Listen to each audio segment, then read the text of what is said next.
नमस्कार मित्रों, आपका अपने प्रत्युष लर्निंग सेंटर में बहुत बहुत स्वागत है। आज हम लोग मध्यकालीन भारत इतिहास की श्रृंखला में देखेंगे मुगल वंश।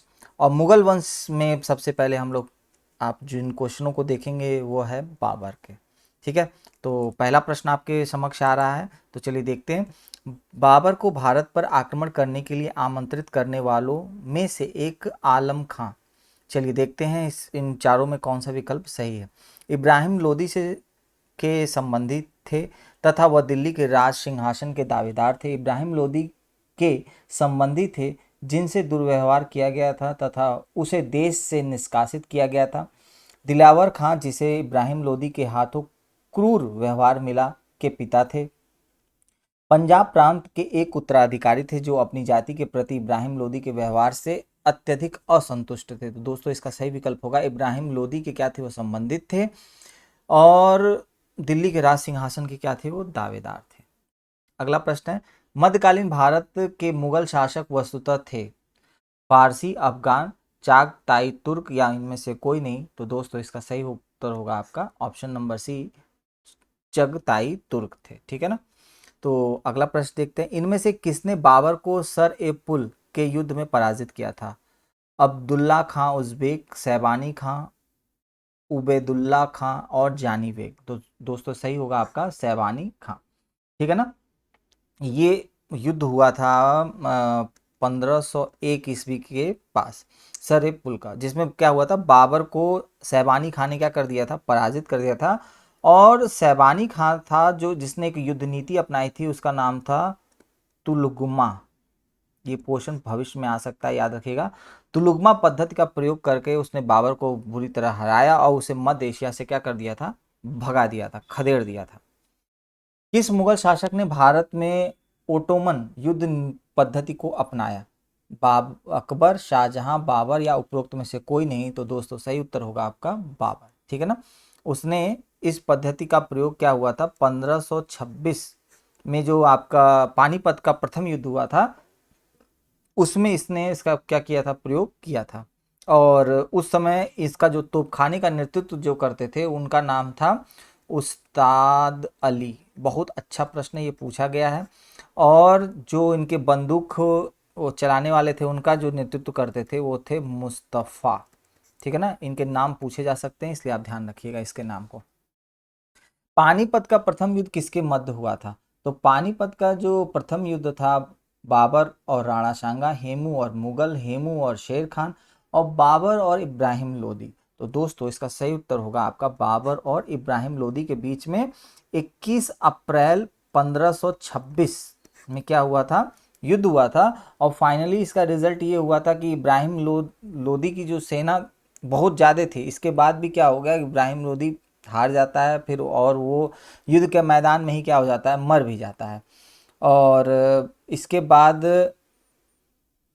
27 अप्रैल 1526 को क्या करता है, बाबर अपने आप को बादशाह घोषित कर देता है और यहीं से क्या होता है, मुगल साम्राज्य की नींव पड़ती है। तो ये भी पूछ सकता है कि बाबर ने अपने आप को बादशाह कब घोषित किया, 21 अप्रैल, 27 अप्रैल। देखिए थोड़ा सा प्रश्नों को घुमा सकता है, इसलिए आप थोड़ा सा इस डेट को याद रखेंगे कि 6 दिन के बाद उसने अपने आप को क्या कर दिया था, घोषित कर दिया था।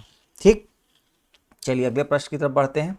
पानीपत के युद्ध में बाबर की जीत का मुख्य कारण क्या था? उसकी घुड़सवार सेना, तुलुगमा प्रथा, उसकी सैन्य कुशलता, अफगानों की आपसी फूट। तो दोस्तों इसका सही उत्तर होगा कि उसकी सैन्य कुशलता। ठीक है ना। बाबर की इब्राहिम लोदी पर विजय का कारण था बाबर की वीरता, तोपखाना, इब्राहिम की दुर्बलता, कुशल सेना नायक। तो जो आपको पता ही होगा कि बाबर जो था एक बहुत ही कुशल सेना नायक था। निम्नलिखित में से किस युद्ध में एक पक्ष द्वारा प्रथम बार तोप का उपयोग किया गया? पानीपत का प्रथम युद्ध, खानवा का, प्लासी का, या पानीपत का तृतीय युद्ध? ठीक है। तो दोस्तों इसका सही उत्तर होगा आपका पानीपत का प्रथम युद्ध। ठीक है ना। इसमें क्या हुआ था, इसमें बाबर द्वारा तोपों का क्या किया गया था, प्रयोग किया गया था। पानीपत की पहली लड़ाई में बाबर ने किसको हराया था? राणा सांगा, इब्राहिम लोदी, सिकंदर लोदी या शेर शाह सूरी को? तो दोस्तों आपको पता ही है कि इब्राहिम लोदी को क्या होता हराया था। क्वेश्चन वही है, थोड़ा सा पैटर्न चेंज हो जाता है। अगला प्रश्न भी देखिए उसी तरह आया है कि बाबर ने सुल्तान इब्राहिम लोदी को पानीपत की लड़ाई में कब पराजित किया, तो वो किया था 1526 ईस्वी में। अब इसमें से देखते हैं कि कौन सा सम्मिलित नहीं है। तो पानीपत का जो प्रथम युद्ध है वो 1526 एकदम राइट आंसर है। खानवा का युद्ध 1527 दोस्तों एकदम सही विकल्प है। घाघरा का युद्ध 1529 यह भी सही है। और चंदेरी का जो युद्ध हुआ था वो हुआ था 1528 ईस्वी में हुआ था, ठीक है ना, ये गलत विकल्प है। और यहाँ पर जो युद्ध हुआ था, जो बाबर और मेदिनी राय थे उनके बीच में क्या हुआ था, यह युद्ध हुआ था, ठीक है ना, ध्यान रखिएगा। बाबर और मेदिनी राय के बीच में युद्ध हुआ था और 1528 में हुआ था। अगला प्रश्न का है बाबर के भारत में आने के फलस्वरूप, अब देखते हैं इन तीन स्टेटमेंट से कौन सा सही है कौन सा गलत है। उपमहाद्वीप में बारूद के उपयोग की शुरुआत हुई। इस क्षेत्र में स्थापत्य कला में मेहराब और गुंबद बनाने की शुरुआत हुई। इस क्षेत्र में तैमूरी राजवंश स्थापित हुआ। तो दोस्तों इसका सही उत्तर होगा मात्र तीसरा विकल्प कि इस क्षेत्र में तैमूरी राजवंश की क्या हुई थी, स्थापना हुई थी, ठीक है ना। बारूद का प्रवेश तो भारत में लगभग 13वीं शताब्दी के आसपास ही से शुरू हो गया था, तो ये कहना सही नहीं है, ठीक है ना। और मेहराब की जो बातें होती हैं वो सल्तनत काल और गुंबद बनाने का प्रथा वास्तुकला उसी समय आ गया था, तो यह भी विकल्प क्या हो जाएगा आपका, गलत हो जाएगा। निम्नलिखित युद्धों में से किस एक में बाबर ने जिहाद की घोषणा की, बहुत ही अच्छा प्रश्न, मोस्ट इंपॉर्टेंट प्रश्न है। विकल्प देखते हैं, पानीपत का युद्ध, खानवा का युद्ध, चंदेरी का युद्ध या उपरोक्त में से कोई नहीं। तो दोस्तों वह युद्ध था आपका खानवा का युद्ध, ठीक है ना। ये खानवा का युद्ध हुआ था जिसमें बाबर ने क्या किया था, जिहाद की घोषणा की थी। और अभी हम लोग पढ़ के आ रहे हैं कि खानवा का युद्ध हुआ था 1527 ईस्वी में, और यह युद्ध हुआ था बाबर और राणा सांगा के बीच में। और फाइनली रिजल्ट ये हुआ था कि राणा सांगा क्या हो जाता है, पराजित हो जाता है। और इसी खुशी के उपलक्ष्य में बाबर एक उपाधि धारण करता है, वो उपाधि थी किसकी, गाजी। तो याद रखिएगा कि युद्ध के बाद उसने क्या किया था, गाजी की उपाधि धारण की थी, और इसी युद्ध में उसने जिहाद को की घोषणा की थी। अगला प्रश्न है, राणा सांगा ने निम्नलिखित युद्धों में से किसमें बाबर के विरुद्ध लड़ाई लड़ी। तो दोस्तों वही प्रश्न था, थोड़ा सा उसका रूप चेंज हो गया। तो दोस्तों इसका सही उत्तर होगा खानवा का युद्ध। मेवाड़ के किस राजा ने 1527 में खानवा के युद्ध में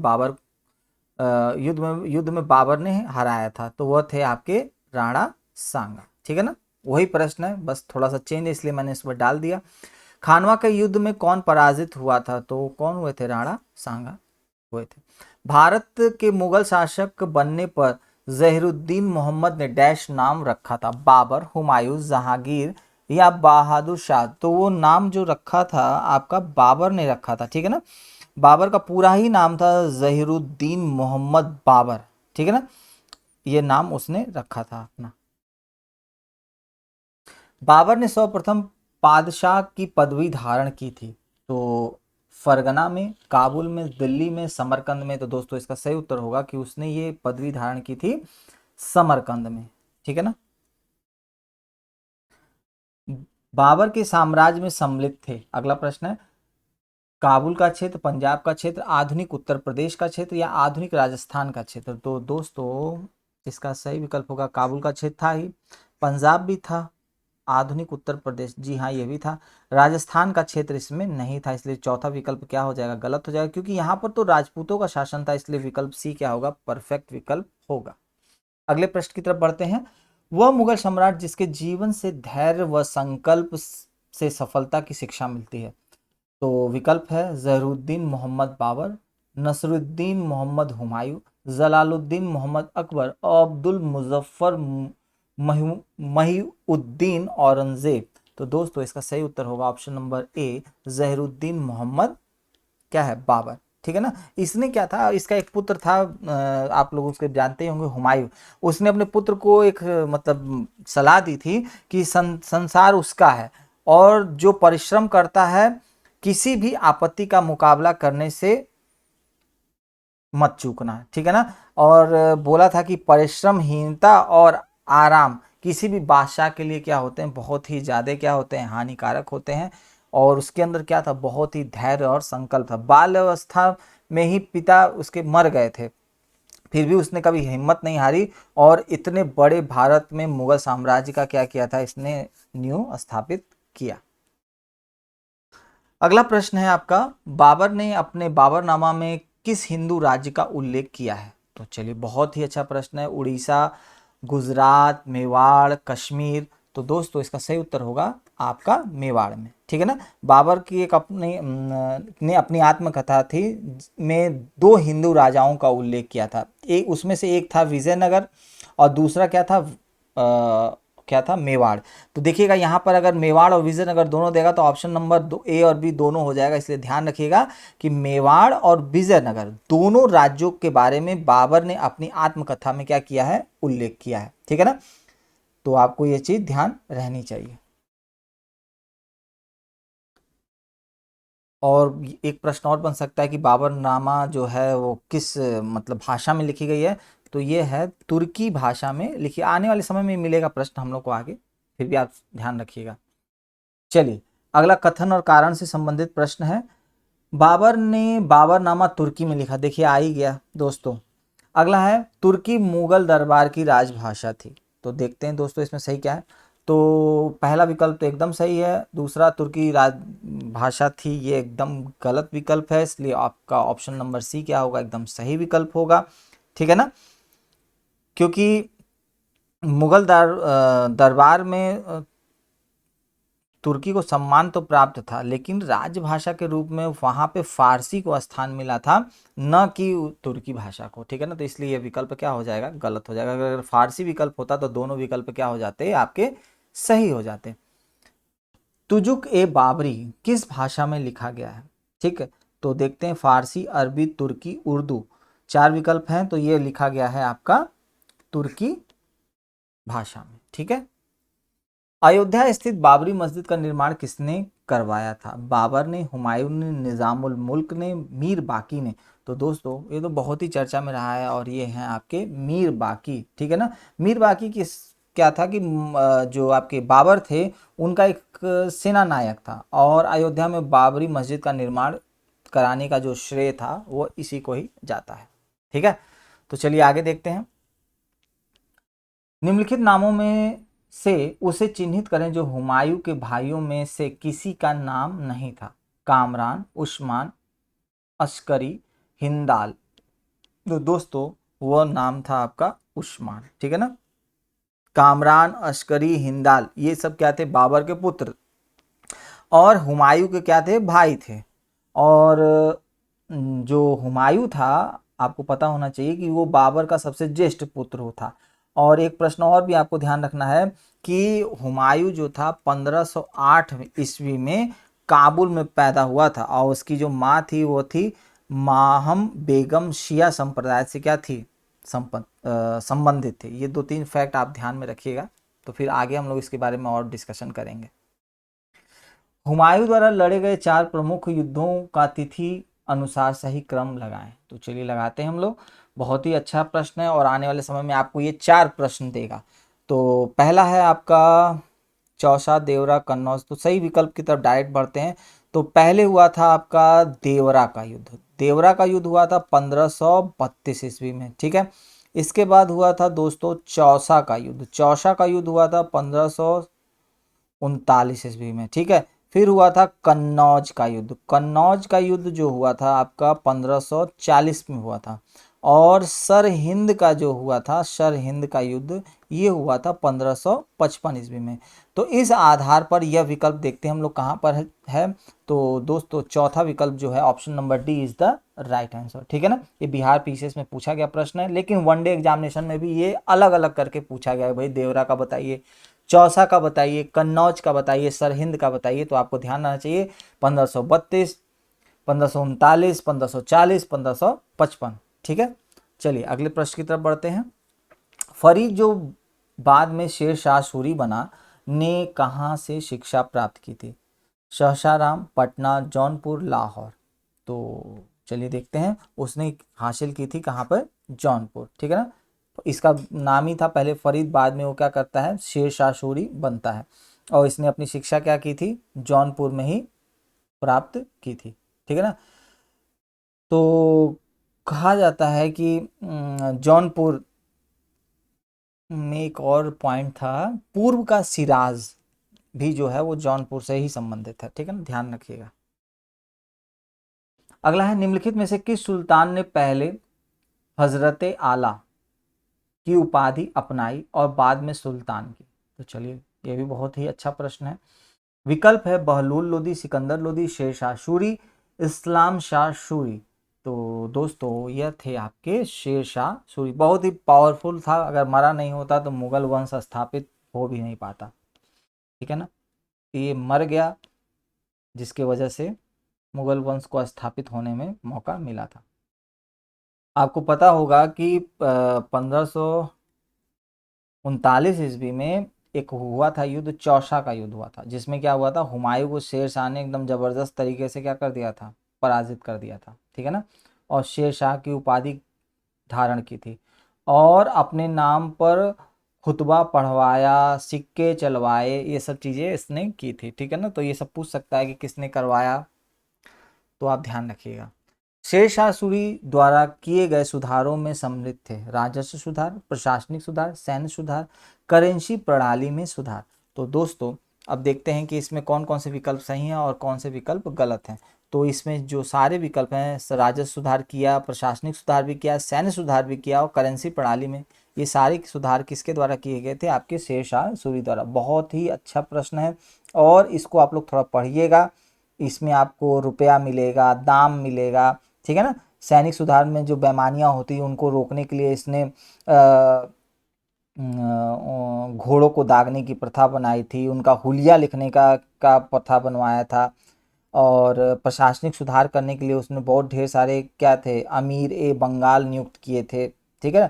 तो बहुत सी चीज़ें हैं जो आपको आगे इसमें देखनी है। एक बार एनसीईआरटी पढ़ लेंगे तो आपका कॉन्सेप्ट क्लियर हो जाएगा। दिल्ली सल्तनत के पराभव के उपरांत किस शासक द्वारा स्वर्ण मुद्रा का सर्वप्रथम प्रचलन किया गया? तो दोस्तों देखते हैं, अकबर, हुमायूं, शाहजहां और शेरशाह। तो दोस्तों इसका सही उत्तर होगा आपका हुमायूं, ठीक है ना। तो हुमायूं ने क्या किया था, स्वर्ण मुद्रा का क्या प्रचलन किया था। हुमायूं के बाद शेर शाह ने भी क्या किया था, स्वर्ण मुद्रा का प्रचलन किया था, ठीक है ना। तो चलिए देखते हैं अगला प्रश्न। हुमायूं ने चुनार दुर्ग पर प्रथम बार आक्रमण कब किया? तो जो चुनार दुर्ग था उस पर प्रथम बार आक्रमण 1532, 1531, 1533, 1536, तो उसने किया था 1532 ईस्वी में इस पे आक्रमण किया था, ठीक है ना। कुछ किताबों में 31 भी मिलता है, लेकिन उस हिसाब से हम 32 ही मान के चलते हैं, ठीक है ना। अगला है, निम्नलिखित घटनाओं पर विचार कीजिए और उन्हें क्रम अनुसार व्यवस्थित करिए। दौराह का युद्ध, कन्नौज का युद्ध, सामूगढ़ का युद्ध और चौसा का युद्ध। तो बहुत ही इंपॉर्टेंट है, चलिए इन युद्धों के बारे में हम लोग देख लेते हैं। तो दौराह का युद्ध जो था वो था 1531-32 में, ठीक है ना, ध्यान रखिएगा। चौसा का युद्ध हम लोग पढ़ ही चुके हैं, चौसा का है 1539 के आसपास का युद्ध। कन्नौज का युद्ध जो है वो 1540 के आसपास का युद्ध है, और सामूगढ़ का जो युद्ध है वो 1658 ईस्वी के आसपास का युद्ध है, ठीक है। तो इस अनुसार आपका विकल्प जो होगा, वी जो होगा, बी ऑप्शन सबसे परफेक्ट विकल्प होगा। पहले दौराह का युद्ध हुआ, फिर आपका चौसा का हुआ, फिर कन्नौज का हुआ, फिर सामूगढ़ का युद्ध हुआ, ठीक है। अगला देखते हैं, निम्नलिखित में से किसने अपने बादशाह पति के लिए मकबरे का निर्माण करवाया? शाह बेगम, हाजी बेगम, मुमताज महल बेगम और नूर नूरनी शाह बेगम। तो चलिए देखते हैं किसने करवाया। तो दोस्तों इसका सही होगा आपका हाजी बेगम, ठीक है ना। हाजी बेगम ने अपने पति जो थे, उनके पति का नाम था हुमायूं, वो, और इन्होंने क्या किया था, हुमायूं का मकबरे का निर्माण दिल्ली में करवाया था, ठीक है ना। और उस को एक ध्यान आ रहा है मुझे, दीन पनाह, यह भी नाम क्या है, मतलब दिल्ली से संबंधित है। वहां पर इन्होंने क्या किया था, इस मकबरे का निर्माण 1569 70 में करवाया था, ठीक है। और इसका जो मकबरे का नक्शा जो था वो एक थे कारीगर, ईरानी वास्तुकार, उनका नाम था मीरक मिर्जा गियास, बहुत इंपॉर्टेंट प्रश्न है, इसको ध्यान रखिएगा कि वो उसका जो डिज़ाइनर था वो ईरान का वास्तुकार था और उसका नाम था। और इसमें क्या किया है, सफ़ेद जो संगमरमर है वह प्रयोग हुआ है। और एक और इसमें इम्पॉर्टेंट थी कि पहली बार प्रथम दोहरा गुंबद वाला एक मकबरा जो था वह भी इसकी विशेषताओं में क्या होता है, शामिल होता है। ठीक है ना। तो ये छोटी छोटी चीज़ें आप ध्यान में रखिएगा। चांदी का सिक्का किसने शुरू किया? अकबर ने, शेरशाह ने, अलाउद्दीन खिलजी ने, बख्तियार काकी ने। तो दोस्तों ये किया था आपका शेरशाह ने। शेरशाह ने क्या किया था, मुद्रा प्रणाली को सुधार किया था और उसको एक लेवल पे पहुंचाया था। ठीक है ना। तो ये सब चीज़ें उसी के द्वारा की गई थी। और इसने एक मिश्रित धातु के सिक्के जो चलते थे उसको सब बंद करके शुद्ध सोने के, चांदी के, तांबे के सिक्कों का क्या किया था, प्रचलन तैयार किया था। और चांदी का जो सिक्का था उसे रुपया, और उसका जो तौल में जो वजन रहता था चांदी वाला वो रहता था 178 ग्रेन का। ठीक है ना। जिसमें 173 जो परसेंट जो चीज़ें रहती है, 173 ग्रेन जो होती थी वो एकदम चांदी एकदम शुद्ध होती थी। ठीक है ना। जैसे अब सोने का सामान ले जाते तो जो 24 कैरेट का सोना होता है वो जो सर्वाधिक शुद्ध माना जाता है।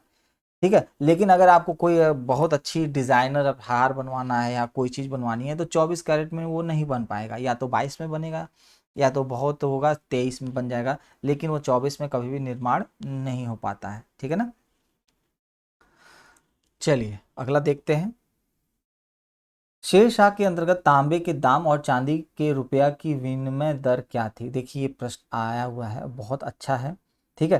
तो चांदी का जो हम लोग अभी पढ़ के आ रहे हैं कि चांदी का जो रुपया था वो था 178 ग्रेन। ठीक है। और जो तांबे का था वह था 380 ग्रेन। ठीक। और इसको जब हम रेशियो में चेंज करेंगे तो आएगा 1:64। ठीक है ना। तो देखते हैं ऐसा विकल्प है कहीं पे आपका।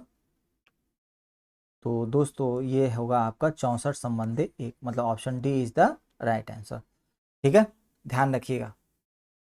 अगला है, शुद्ध चांदी का रुपया का आविष्कार किसने किया? अकबर ने, शेरशाह ने, जहांगीर ने, औरंगजेब ने। तो दोस्तों एकदम सही प्रश्न है और वो क्या था आपका, शेरशाह ने। ठीक है ना। इतिहास में अगर आप देखेंगे तो शेरशाह के बारे में ही यह चीज़ मिलती है। एक बहुत ही फेमस इतिहासकार थे, उनका नाम था स्मिथ। तो उन्होंने मुद्रा सुधार के बारे में लिखते हुए कहा कि यह रुपया वर्तमान में ब्रिटिश मुद्रा प्रणाली का क्या था, आधार बना था आगे चल के।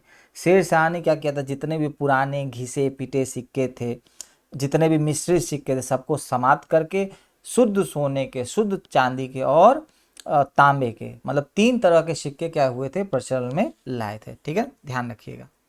शेर शाह सूरी की मृत्यु हुई थी आगरा में, कालिंजर में, रोहतास में, सासाराम में। तो दोस्तों उसकी मृत्यु जो हुई थी वो हुई थी आपका कालिंजर में। ठीक है ना। कंफ्यूज मत होइएगा, कालिंजर में मृत्यु हुई थी और दरगाह कहीं और बनी थी। ठीक है ना।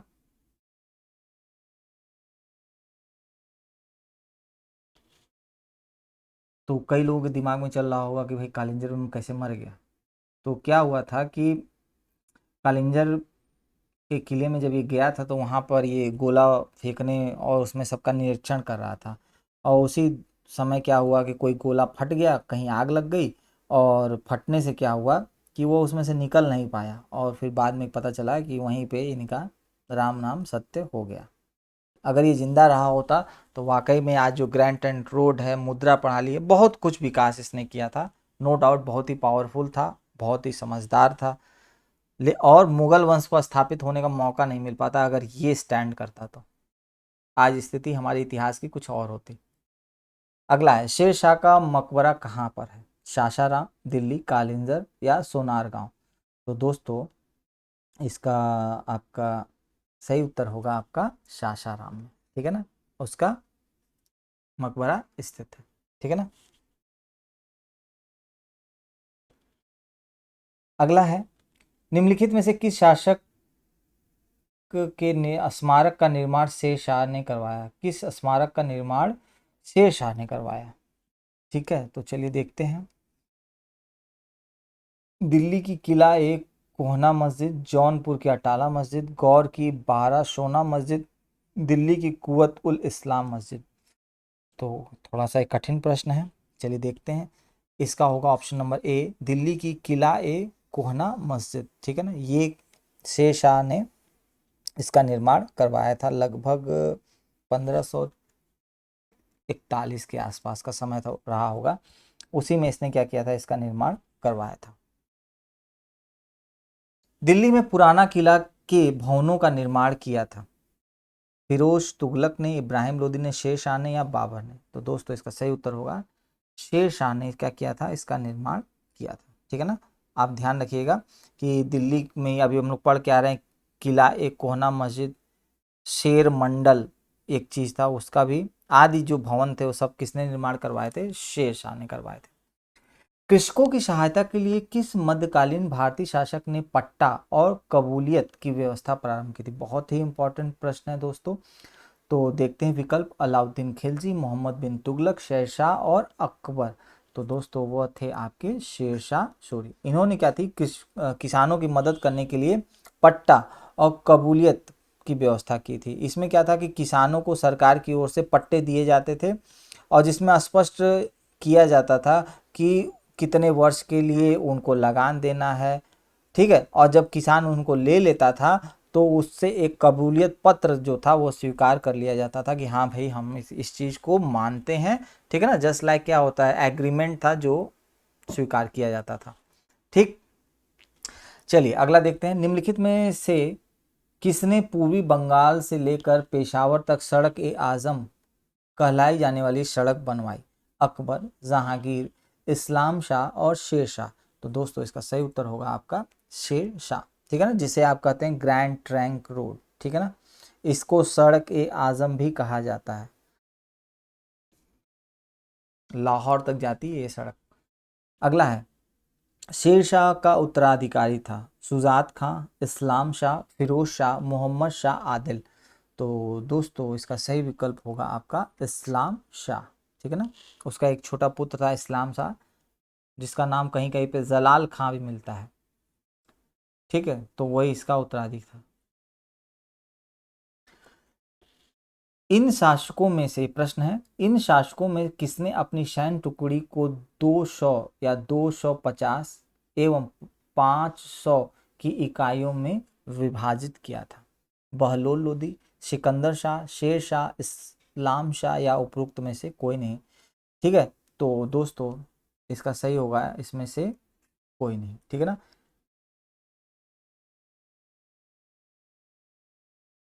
निम्नलिखित में से किस स्थान पर अकबर को हुमायूं की मृत्यु की सूचना मिलने पर राजगद्दी पर बैठाया गया था? काबुल, लाहौर, सरहिंद, काला नौर या उपरोक्त में से कोई नहीं। तो दोस्तों इसका सही उत्तर आपका होगा वह है काला नौर। ठीक है ना, हुमायूं की मृत्यु हो जाती है और अकबर पंजाब के सिकंदर, पंजाब के थे सिकंदर सूर, उन्हीं को उसी को समाप्त करने में था, उसमें उसमें बिजी था वो। और जो उसका था संरक्षक वो थे बैरम खान। ठीक है, तो जब पता चलता है कि इनके अब्बा जान की क्या हो गई है, मृत्यु हो गई है, तो गुरदासपुर जिला था, वहाँ पर एक स्थान था कालानौर। ठीक है ना, वहीं पर क्या होता है कि अकबर को बादशाह घोषित कर दिया जाता है और यह जो बादशाह था वो आपका 14 वर्ष की उम्र में ही क्या कर दिया जाता है, इसको घोषित किया जाता है। ठीक है ना, थोड़े से इसके फैक्ट्स बहुत इंपॉर्टेंट हैं।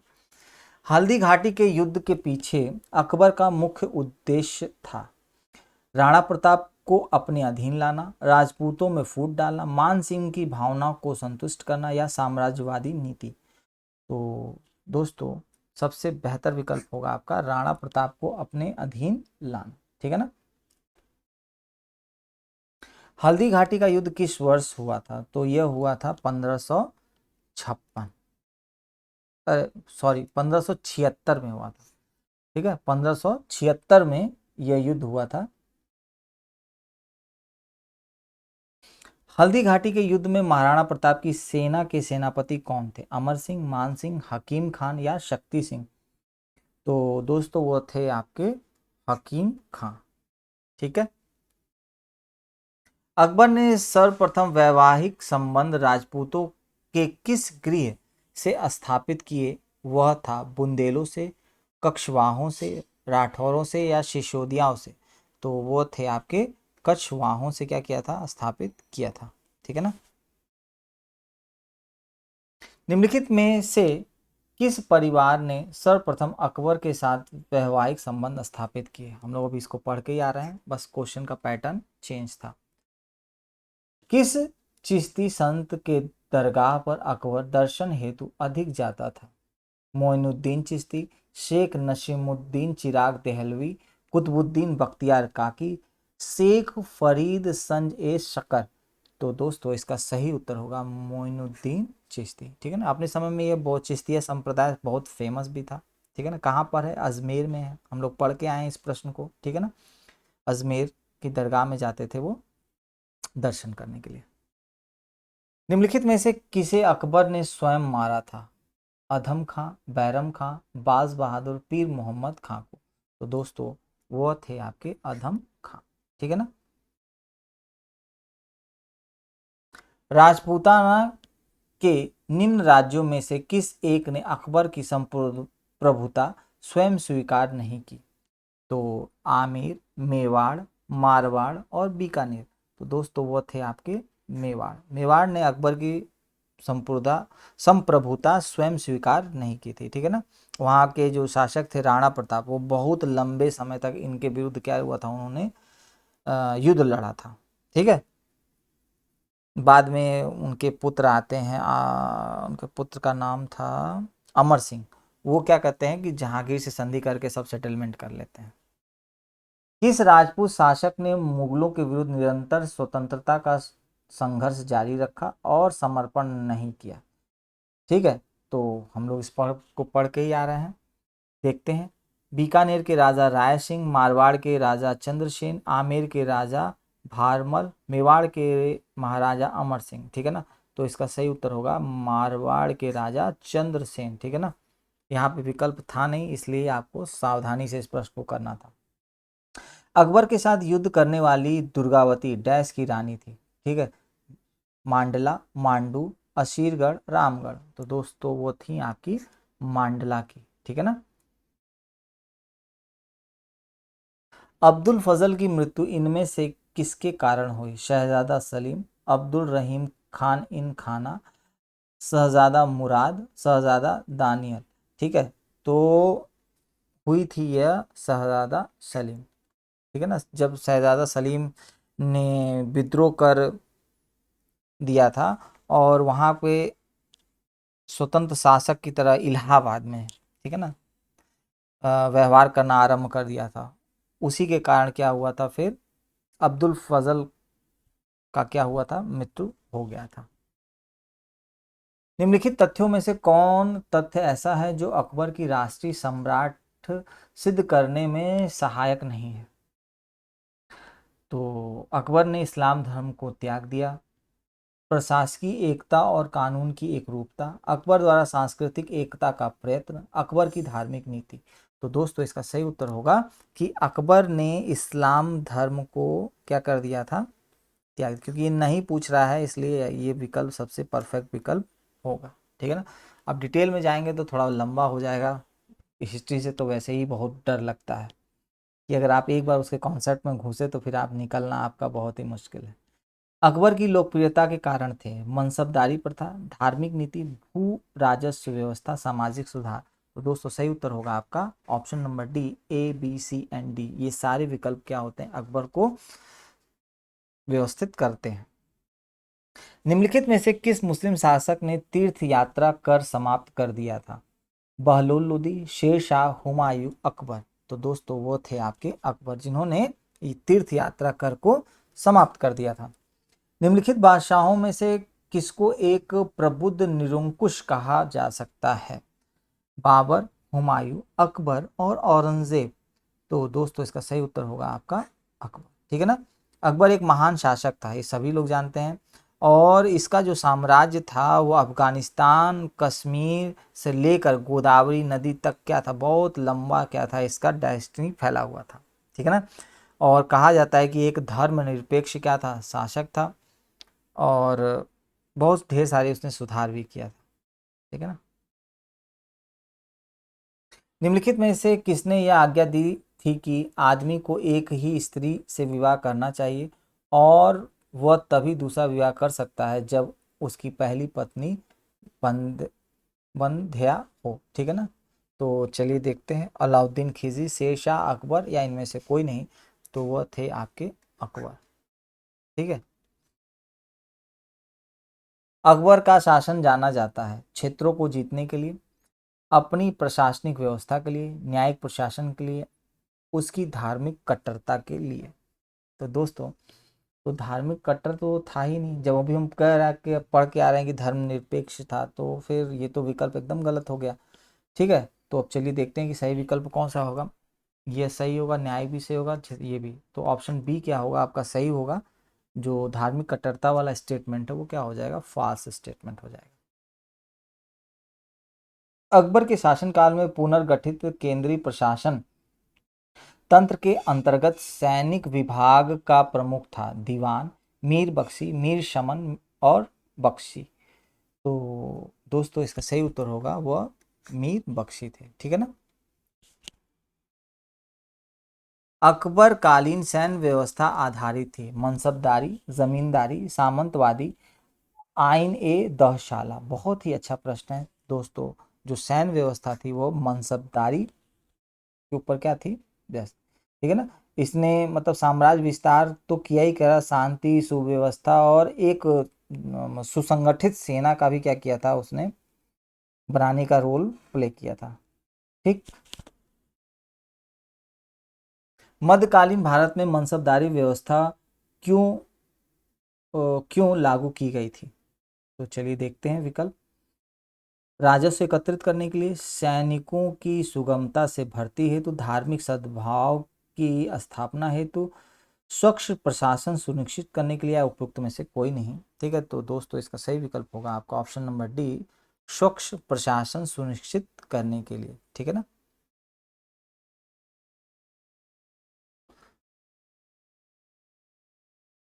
तो कई लोग सोच भी रहे होंगे कि सर बार दो तीन बार मनसबदारी मनसबदारी बोल रहे हैं आप। तो आपको पता होना चाहिए कि मनसब शब्द का जो अर्थ होता है वो होता है श्रेणी।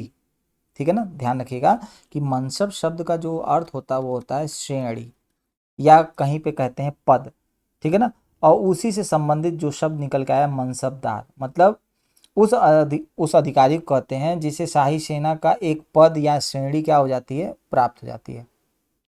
ठीक है ना।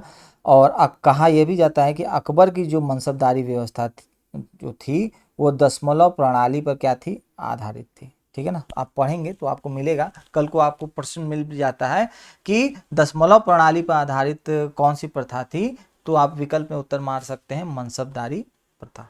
ठीक। अकबर द्वारा दीवान का पूर्ण रूपेण दर्जा दिया जाने वाला प्रथम व्यक्ति था आशफ खां, मुनीम खां, मुजफ्फर खां तुर्बती, राजा टोडरमल।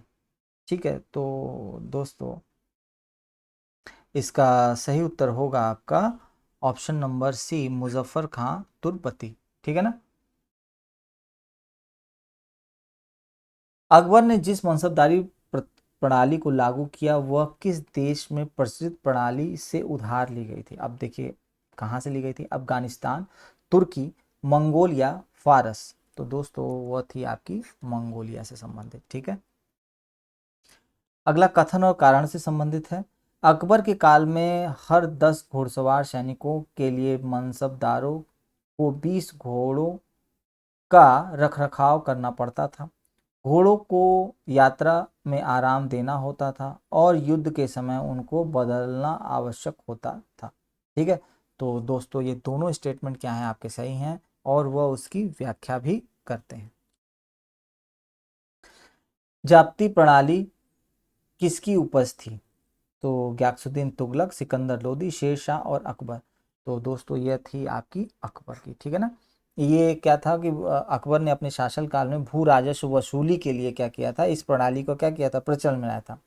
और ये क्या करता था कि भूमि का सर्वेक्षण, भूमि राजस्व निर्धारण के लिए इसने दस्तूर उल अल्म और जब्ती खसरे की तैयारी क्या करवाई थी। और उसी के आधार पर ये क्या करता था कि साम्राज्य में अधिक से अधिक भूभाग को इसी प्रणाली में रख करके क्या करता था, अपना वसूली का काम करता था। ठीक है। टोडरमल ने किस क्षेत्र में ख्याति अर्जित की? सैन्य विभाग, भू राजस्व, हास परिहास और चित्रकला। तो दोस्तों इसका सही उत्तर होगा, तो आपका सही उत्तर होगा option number B. Option number B, भू राजस्व के क्षेत्र में क्या किया था उसने हासिल। चलिए आगे बढ़ते हैं हम लोग। इनमें से किस कर व्यवस्था को बंदोबस्त व्यवस्था के नाम से भी जाना जाता है? जाप्ती, दहशाला, नशक और कानकुट। तो दोस्तों इसका सही होगा दहशाला। ठीक है ना। अकबर के समय भू राजस्व व्यवस्था दहशाला पद्धति जो थी उसी को बंदोबस्त व्यवस्था के नाम से भी जाना जाता था। ठीक है। टोडरमल संबंधित थे कानून से, मालगुजारी सुधारों से, साहित्य से या संगीत से? तो जितने भी मालगुजारी सुधार थे उन्हीं से वो क्या थे, संबंधित थे। भू राजस्व प्रशासन के क्षेत्र में शेर शाह और अकबर के मध्य निम्नलिखित में से कौन नैऋत्य की कड़ी थी? बीरबल, टोडरमल, भगवान दास और भारमल। तो दोस्तों इसका सही उत्तर होगा आपका टोडरमल। ठीक है। अकबर काल में भू राजस्व व्यवस्था की एक प्रसिद्ध नीति आइन ए दहशाला पद्धति किसके द्वारा निर्मित की गई थी? शाह नवाज खां, अब्दुल रहीम खान खाना, टोडरमल या मुल्ला दो प्याजा। तो दोस्तों इसका सही उत्तर होगा आपका टोडरमल। अकबर ने दीन-ए इलाही किस वर्ष में प्रारंभ किया? 1570, 1578, 1581, 1582। तो उन्होंने स्टार्ट किया था इसको 1582 ईस्वी में स्टार्ट किया था। ठीक है ना। और 1582 में दीन-ए इलाही, जिसको मतलब कहीं कहीं अगर आप देखेंगे तो तौहीद-ए इलाही के नाम से भी जाना जाता है। ठीक है ना। तो कभी का ऑप्शन में आपको मिल जाए तौहीद ए इलाही, तो आप कंफ्यूज मत होइए, ये दीन इलाही को ही, इसको ही कहा जाता है। ठीक है ना। घबराने की जरूरत नहीं है, विकल्प क्या है आपके, सेम है। ठीक है। तो अब इसको आज यहीं पे करते हैं क्योंकि वीडियो बहुत लंबा हो जा रहा है। अब आने वाले वीडियो में हम लोग कुछ अकबर से संबंधित और प्रश्न बच जा रहे हैं उनको देखेंगे, और आने वाले जो हमारे जो शासक हैं उनसे संबंधित प्रश्नों को करेंगे। फिर जो बचा रहेगा जहांगीर और शाहजहां औरंगजेब उनसे, और फिर देखेंगे ओवरऑल अगर कुछ छूट गया होगा वनडे एग्जामिनेशन से भी कुछ चीज़ें, तो उनको भी क्या करेंगे हम अपने इस वीडियो में शामिल कर लेंगे। ठीक है। तो चलिए आज के सेशन को यहीं पे समाप्त करते हैं। तब तक के लिए जय हिंद, जय भारत।